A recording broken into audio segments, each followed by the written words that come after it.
اور اس کو ورغلاتی ہیں کہ نہیں یہ مطالبے کرو، یہ مطالبے کرو، اس سے یہ بھی کہو، اس سے بھی کہو، ابھی سے قابو میں رکھو تو قابو میں تو آ جائے گا۔ تمہارے ابا کو بھی میں نے ایسے ہی قابو کیا تھا، پہلے دن سے میں نے نکیل دے کے رکھی تو سیدھے چلیں، ورنہ میں بھی تمہاری طرح مظلومانہ زندگی گزارتی۔ شروع سے ہی ٹائٹ کر کے رکھو، اس کو ٹائٹ کر۔ تو وہ شروع میں چونکہ محبت کا غلبہ ہوتا ہے شوہر میں، تو وہ بھی بیچارہ ٹائٹ ہو ہی جاتا ہے دلہن کو خوش کرنے کے لیے، پھر ساری زندگی وہ بیچارہ گدھا ہی بنا رہتا ہے پھر وہ، اور عورتیں اس پہ سوار ہو کے کہتی ہیں سبحان الذی سخر لنا ھذا وما كنا له مقرنین وانا الی ربنا لمنقلبون۔ پاک ہے وہ ذات جس نے اس گدھے کو ہمارے تابع بنا دیا، ورنہ ہم اسے مسخر نہیں کر سکتے تھے۔ ٹھیک ہے، تو گدھا تو خیر نہیں کہنا چاہیے، لیکن سمجھتی بہت ساری اسی طرح ہے۔ تو اپنے گھر میں اپنی بہنوں کی، بچیوں کی تربیت کرنی چاہیے۔ حدیث میں آتا ہے نبی علیہ السلام نے فرمایا ایک صحابیہ کو کہ تمہاری جنت اور تمہاری دوزخ تمہارا شوہر ہے، اس کو خوش کر لیا جنت ہے، اس کو ناراض کر لیا جہنم۔ آج میڈیا کے ذریعے عورتوں کے حقوق کی باتیں ہو رہی ہیں، وہ حقوق نہیں جو عورتوں کے حقوق پامال ہو رہے ہیں، وراثت نہیں دی جا رہی ان کو، بعض شوہر بیویوں کو بیجا مارتے پیٹتے ہیں۔ سندھ میں دستور ہے عورت کی، لڑکی کی قرآن سے شادی کرا دیتے ہیں، پھر اس کی ساری زندگی شادی نہیں ہوتی، یا بعض بد اخلاق ہوتے ہیں سگریٹ سے جلاتے ہیں بیویوں کو، تیزاب پھینکتے ہیں۔ یہ حقوق کی بات ہو تو سمجھ میں آتی ہے بات، یہ تو ملنے چاہیے عورت کو حقوق، یہ ظلم رکنا چاہیے، لیکن یہ حقوق نہیں، بات کچھ اور حقوق کی ہوتی ہے کہ بھئی شوہر کون ہوتا ہے بیوی کو روکنے والا کہ گھر میں رہے، وہ شوہر کون ہوتا ہے پابندیاں لگانے والا۔ تو یہ جو باتیں ہیں نا، یہ لاشعوری طور پر میڈیا کے ذریعے عورت کو آزاد کیا جا رہا ہے، اور جس دن عورت آزاد ہو گئی اس کا نقصان عورت کو یہ ہوگا کہ مرد پھر شادیاں کرنا چھوڑ دیں گے، کہیں گے کون بیوی کی ٹینشن پالے، گھر لا کے عزت سے کھلائے۔ وہی حشر ہوگا جو یورپ کی عورتوں کا ہے، نہ کسی کی بیوی ہے، نہ کسی کی بہن ہے، نہ کسی کی ماں ہے، اور نہ جو ہے وہ اس کا کوئی کسی سے بیٹی ہے وہ کسی کی، بس وہ گرل فرینڈ ہے۔ جب تک شہوت پوری کرتی ہے انسان کی، مرد کی، تو مرد اس کے نخرے اٹھاتا ہے، عمر ڈھلک گئی ایسے نظر انداز کر دیتا ہے جیسے ٹیشو پیپر جو ہے نا صاف کرنے سے پہلے کتنا اچھا لگتا ہے، اور جب گندگی صاف کر دو کچرے میں پھینک دیتے ہیں۔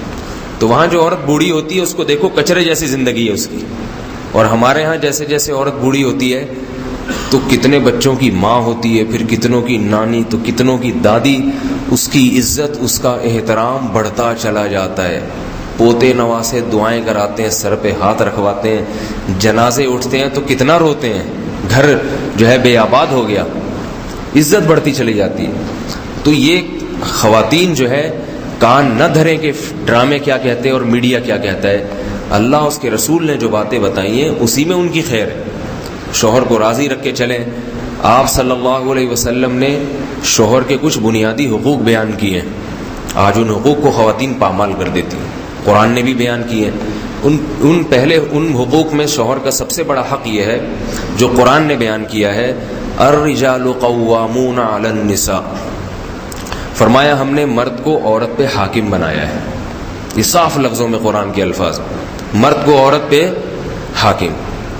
حاکم کا مطلب یہ نہیں ہے کہ عورت مرد کی غلام ہے، یہ مطلب نہیں ہے۔ غلام باندیاں ہوا کرتی تھی، باندیاں جو دشمن کی عورتیں جو میدان جہاد میں قید ہو کے آتی تھی نا، وہ باندیاں ہوتی تھی، وہ غلام ہوتی تھی۔ حاکم میں، حاکم اور محکوم میں اور غلام اور آقا میں ایک بڑا فرق ہوتا ہے۔ حاکم کہتے ہیں جو جماعت کا امیر ہو، منتظم ہو، جو مینیجر ہوتا ہے، جو مینجمنٹ کی طاقت جس کے ہاتھ میں ہوتی ہے، اس کو حاکم کہتے ہیں۔ باقی اس کے جو محکوم ہیں اس کے غلام نہیں ہوتے۔ اس کی میں ایک مثال دوں، جیسے تبلیغ والے سفر کرتے ہیں تو 5-6 آدمی یا 10 آدمی کسی ایک کو امیر بناتے ہیں نا، تو وہ امیر شریعت کی اصطلاح میں حاکم ہے۔ کیا مطلب کہ جب بھی رائے کا اختلاف ہوگا تو آخری بات کس کی مانی جائے گی؟ بولے بھائی، امیر کی۔ اب یہ نہیں کہ وہ امیر ان کا مالک بن چکا ہے اور وہ یہ سارے اس کے غلام ہیں اور اس کے سامنے بس سر جھکا کے ہر وقت بیٹھے رہیں گے، یہ سارے اپنے سارے کام کریں گے، لیکن جب بھی کوئی کام طے ہوگا تو ہر وہ کام جس میں اختلاف رائے کی ایک سبیل نکلتی ہو، تو اس میں آخری بات کس کی ہوتی ہے؟ امیر۔ سب کو ماننا پڑے گا، بس اب امیر ہے تو اس کی مانو۔ اور جو امیر ہوتا ہے تو اس کا ذرا اکرام دوسروں سے زیادہ ہوتا ہے، کیونکہ وہ امیر ہے، کیونکہ اکرام نہیں کریں گے تو پھر اس کی بات کی اہمیت نہیں دل میں آئے گی، وہ ذلیل ہو جائے گا تو جو گھٹیا کمتر ہو جاتا ہے اس کی اہمیت نہیں رہتی دل میں. تو امیر تو جب بھی کسی بات میں اختلاف ہوگا، یہاں تک کہ یہ تک مشورے ہوتے ہیں آج کھانے میں کیا پکے گا بھائی، متکلم کون ہوگا. اگر امیر نہ ہوتا تو میں کہہ رہا بھائی یہ متکلم ہوگا وغیرہ نہیں، یہ ہوگا وغیرہ یہ ہوگا، تو کیسے فیصلہ کریں گے کون ہوگا؟ متکلم پہ ہی لڑتے رہیں گے، 4 مہینے کی جماعت 4 مہینے لڑتی رہے گی اور ایک گشت بھی نہیں ہو سکے گا کہ متکلم کون ہوگا. تو شریعت کا ایک اصول ہے کہ جب بھی سفر میں نکلو کسی ایک کو امیر بناؤ، پھر اس کی اطاعت کرو تاکہ اختلافات ختم ہو جائیں. تو میاں بیوی کی جو زندگی ہے اس میں بہت سارے پہلو پہلے دن سے آتے ہیں کہ جس میں دونوں کی رائے میں اختلاف ہوتا ہے. شوہر کی ایک رائے ہوتی ہے، بیوی کی دوسری رائے ہوتی ہے. تو اب اگر کسی ایک کو ذمہ دار نہ بنایا جاتا، امیر نہ بنایا جاتا، تو جھگڑے ہوتے، طلاقیں ہوتی، کھینچا تانی ہوتی. وہ کہتا ہے میری، وہ کہتا ہے میں مان، وہ کہتا ہے میری چلے گی، وہ کہتی میری چلے گی. تو اللہ نے یہ فیصلہ حل کر دیا، فرمایا کس کی چلے گی؟ بتائیں بھائی، آپ تو بیویاں موجود نہیں ہیں، کسی کی سننی نہیں، سب بول دیں تاکہ کسی کا پتہ نہ چلے کس نے بولا ہے. ٹھیک ہے، تو میں بھی دیکھیں کتنا بہادر بن کے بول رہا ہوں ایسی بات، حالانکہ میری تو پوری ریکارڈ ہو رہی ہے. سوچ لیں میں جب جان پہ کھیل کے ایسی باتیں کر سکتا ہوں تو آپ لوگ کیوں نہیں کر سکتے. تو آخری رائے کس کی ہوگی؟ شوہر کی ہوگی. قوامون کا یہ مطلب ہے ہم نے حاکم بنایا ہے، امیر بنایا ہے، ذمہ دار بنایا ہے. تو اس کی بات. اب کتنے مواقع آتے ہیں جہاں میاں بیوی کا اختلاف ہوتا ہے، لیکن عورتیں ہمیشہ اپنی ٹانگ اونچی رکھنے کی کوشش کرتی ہیں، میری چلے گی میری. بڑے اہم مواقع آتے ہیں جن میں جو ہے نا وہ بچوں کی تعلیم کا مسئلہ، شوہر نہیں سمجھ رہا مناسب کہ میں اس اسکول میں پڑھاؤں، بلکہ وہ یہی مناسب نہیں سمجھ رہا کہ میں کسی بھی اسکول میں پڑھاؤں. مثال کے طور پر اس کی ایک رائے ہے کہ اسکولوں کا ماحول خراب ہے، میں گھر میں پڑھاؤں گا یا ٹیوشن لگواؤں گا. تو اس میں بیوی رائے تو دے سکتی ہے کہ نہیں جی ایسے نہیں، آج کل کیسے ہو گیا، اب دماغ خراب ہو گیا، سب کچھ سمجھا دے اس کو، لیکن چلے گی کس کی؟ شوہر کی. بس شریعت کہتی ہے شوہر جو کہہ رہے ہیں اولاد کی ذمہ داری، اولاد کی تعلیم، یہ کس کا بنیادی حق ہے؟ کیونکہ اولاد پر پہلا حق اللہ نے باپ کو دیا ہے، ماں کو حق بعد میں دیا ہے. ماں کا احترام تو حسن اخلاق میں 3 گنا باپ سے زیادہ بڑھا دیا. بچے کو پابند بنائے کہ ماں کو خوش رکھے، لیکن حق اتھارٹی کس کی ہے؟ وہ باپ کو دی ہے. وَعَلَى الْمَوْلُودِ لَهُ، اللہ فرماتے ہیں جس کے لیے بچہ جنا ہے عورت نے، یعنی جو بچے کا مالک ہے، تو مالک کس کو اللہ قرار دے رہے ہیں؟ باپ کو. تبھی باپ سے بچے کا نسب چلتا ہے. باپ پٹھان ہے تو بچہ پٹھان، ٹھیک ہے، باپ پنجابی ہے تو بچہ پنجابی، باپ سرائکی ہے تو بچہ سرائکی، باپ سید ہے تو بچہ سید سمجھا جائے گا. تو یہ اللہ نے ایک حق دیا ہے اس کو. تو میں ایسے لوگوں کو جانتا ہوں کہ تعلیم کے مسئلے میں اختلاف ہوا کہ بچے کی تعلیم کہاں ہوگی، بیوی نے کہا نہیں وہاں ہوگی، شوہر کہہ رہے نہیں یہاں ہوگی. اس پر طلاق ہو گئی اور عورت بچے لے کے چلی گئی. جس کا پلڑا بھاری ہو پھر وہ بچے لے کے چلا جاتا ہے. تو طلاقیں ہو جاتی ہیں. حالانکہ وہ لڑکی شرعی پردہ بھی کرتی تھی، نمازی بھی تھی، مگر یہ نہیں پتا کہ میرا دائرہ کار کہاں تک ہے، مجھے یہ اجازت بھی دی ہے یا نہیں دی شریعت نے اسے. تو شوہر کو سمجھایا تو جا سکتا ہے، اپنی رائے بھی دی جا سکتی ہے، لیکن اس عورت اپنی رائے کو شوہر پر مسلط نہیں کر سکتی. اسی طرح شادیوں کا مسئلہ آتا ہے کہ بیٹیوں کی شادیاں کہاں ہوں گی. اس میں اللہ نے، اس میں تو ذرا بھی عورت کی دخل اندازی نہیں ہے اس معاملے میں. آپ اولیاء کی فہرست دیکھیں نا کہ بیٹیوں کی شادی کی ولایت کس کو اللہ نے دی ہے، تو سب سے پہلے باپ ہے اس میں، باپ، پھر باپ کے بعد دادا ہے، بیوی ماں پھر بھی نہیں ہے. دادا کو حق دے دیا، ماں کو نہیں دیا. دادا بھی نہیں ہے اگر کسی کا، سگا بھائی. ماں سے زیادہ اللہ نے کس کو حق دیا ہے؟ سگے بھائی کو ولایت دی ہے.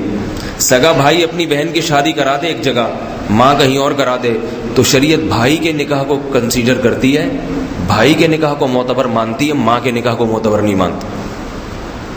پھر سگے بھائی کے بعد ہے چچا، چچا کے بعد چچا زاد بھائی. کیوں؟ اس لیے کہ مرد جو ہے نا، مرد وہ اپنے خاندان کی عورتوں کے معاملے میں بڑا غیرت مند ہوتا ہے، اور اسے لوگوں کی چالاکیاں بھی زیادہ معلوم ہوتی ہیں، تو شریعت نے اتنا اہم معاملہ عورت کے حوالے کیا ہی نہیں ہے، کیونکہ لڑکی کی ماں کو بیوقوف بنانا 5 منٹ کا کام ہے۔ کوئی بھی آئے گا اوٹ پٹانگ چرسی ہیروئن جی اور ایسی چکنی چپڑی باتیں کرے گا، ایسی دولت کی نمائش کرے گا، میرا یہ دیکھیں چیک دیکھیں، یہ میرے پاس پیسہ دیکھیں، گاڑی دیکھیں، کہیں سے کرائے پر گاڑی لے کر آئے گا، اور جناب وہ ماں تو فوراً پگھل جائے گی، ہاں ایسا میری بچی تو موج کرے گی، سبحان اللہ۔ تو خواتین ان باتوں سے جلدی متاثر ہو جاتی ہیں۔ ہمارے ایک جاننے والے تھے، بیچارے کو آتا واتا کچھ بھی نہیں تھا، پیسے بھی جیب میں دھیلے کے نہیں، شادی کا ان کو بہت اونچے گھرانے میں شوق تھا، بات صاف نہیں کرتے تھے، کہیں رشتہ لے کے گئے، لڑکی کے والد نہیں تھے، والدہ تھی، والد بیچارے کا انتقال ہو گیا تھا۔ وہ لڑکی چونکہ ہمارے خاندان کی تھی تو ہم بھی پہنچ گئے کہ لڑکے سے انٹرویو لینے کے لیے۔ لڑکے نے لڑکی کی والدہ سے جو باتیں کی اس کو تو شیشے میں اتار لیا، میں یہ کرتا ہوں، میں یوں ہے فلاں۔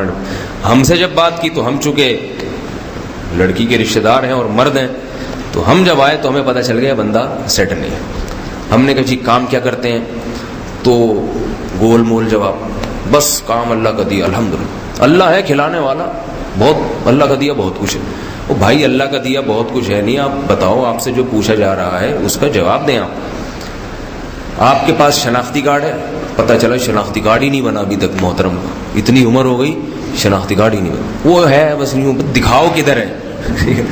تو مرد کو بیوقوف بنانا ذرا، کیونکہ مرد نے خود کئیوں کو بیوقوف بنایا ہوا ہوتا ہے، پہلے اس کو پتا ہوتا ہے کہ یہ سارے حربے ہوتے ہیں، خود بھی تو کتنوں کو پتہ نہیں بیوقوف بنا چکا ہوتا ہے نا، تو اس کو پتہ ہے یہ بھی وہی حربے استعمال کر رہا ہے جو میں نے کسی زمانے میں، میں نے نہیں کیے تھے، اب مثال دے رہا ہوں، کسی زمانے میں استعمال کیے۔ اور غیرت مرد میں زیادہ ہوتی ہے، یہ اللہ کی طرف سے، کسی میں نہیں ہو تو ایک الگ بات ہے، بعض عورتوں میں غیرت زیادہ ہوتی ہے، دیندار ہوتی ہے، مرد بیچارے ایک نمبر کے بے غیرت ہوتے ہیں، گھروں میں پڑے رہتے ہیں۔ لیکن ایک عمومی بات کر رہا ہوں، کوئی قاعدہ کلیہ نہیں ہے۔ آج ایسے واقعات آتے ہیں عورت زیادہ غیرت مند ہے، شوہر میں غیرت ہی نہیں ہے بالکل، لیکن ایک عمومی قاعدہ، قانون تو عمومی اس کو دیکھ کے بنتے ہیں۔ تو اللہ نے مرد کو سپیریئر بنایا، شادی بیاہ کے معاملے میں جو ہے وہ باپ کو اللہ نے اتھارٹی دی ہے۔ یہاں بھی عورتیں بہت ٹانگ اڑاتی ہیں، نہیں بالکل نہیں۔ یہاں بھی فقہا لکھتے ہیں کہ اگر بیٹا بھی شادی کر رہا ہو، بیٹی بھی شادی کر رہی ہو، باپ کی مرضی ایک طرف ہے، ماں کی مرضی ایک طرف، تو یہاں شریعت باپ کی اتباع کا حکم دیتی ہے۔ سمجھ رہے ہیں بات کو؟ اور دوسری باپوں سے بھی گزارش ہے کہ ان معاملات میں خود دلچسپی لیا کریں۔ بعض لوگوں نے یہ اہم معاملات اپنی بیویوں کے سپرد کر دی، وہاں آپ جیسا کریں، بس خود بالکل غور ہی نہیں کرتے۔ تو مشورہ لینا اس سے یا اس کے وہ تو ٹھیک ہے، فیصلہ مرد کا ہونا چاہیے، اور عورت پر پھر لازم ہے کہ وہ اپنے شوہر کے فیصلے کو تسلیم کرے۔ یہ ایک بنیادی حق۔ یہ حق اللہ نے کیوں دیا، اس کی اللہ نے وجہ بھی بیان کی ہے۔ اللہ اگر وجہ نہ بیان کرتے نا تو بھی ہمیں ماننا چاہیے تھا، لیکن خواتین کی تسلی کے لیے، کیونکہ وہ بات اتنے آرام سے سمجھتی نہیں ہیں، ان کی تسلی کے لیے کہ خواتین کہیں گی اللہ تو نے مرد کو حق اونچا کیوں دے دیا، تو اللہ نے تو ان کی تسلی کے لیے 2 وجہ بیان کی کہ بھائی کچھ وجوہات ہیں، ایسا ہی نہیں کر دیا میں نے۔ فرمایا الرجال قوامون علی النساء، مرد کو ہم نے عورت پہ حاکم بنایا ہے 2 وجہ سے، بما فضل اللہ بعضهم علی بعض۔ ایک تو یہ کہ اللہ کا نظام ہے کہ اللہ بعض کو بعض پر فضیلت دیتے ہیں، دنیا میں کہیں بھی ایسا نہیں ہے کہ سب ایک ہی جیسے ہوں۔